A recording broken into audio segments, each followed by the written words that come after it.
Haven't had any rain in a while, but work to fight flooding is already underway near Garden of the Gods. That's right. The city has two heavy-duty preventative projects going on right now. News 5's Greg Grando is live in the Camp Creek neighborhood with more on what they're doing there. Greg?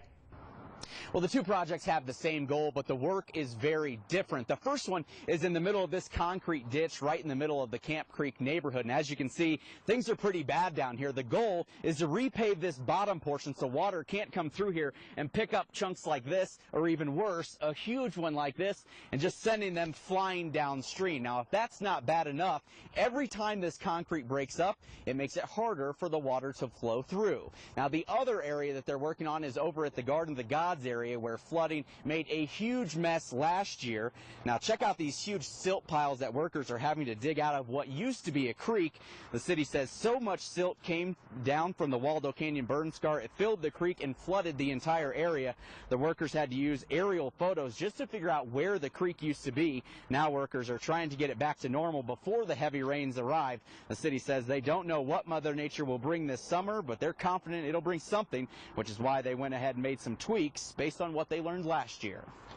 We're going to dig out a little bit more of or create more of a basin. It wasn't here before, so that when water comes through and drops the sediment, it doesn't plug the actual channelway itself.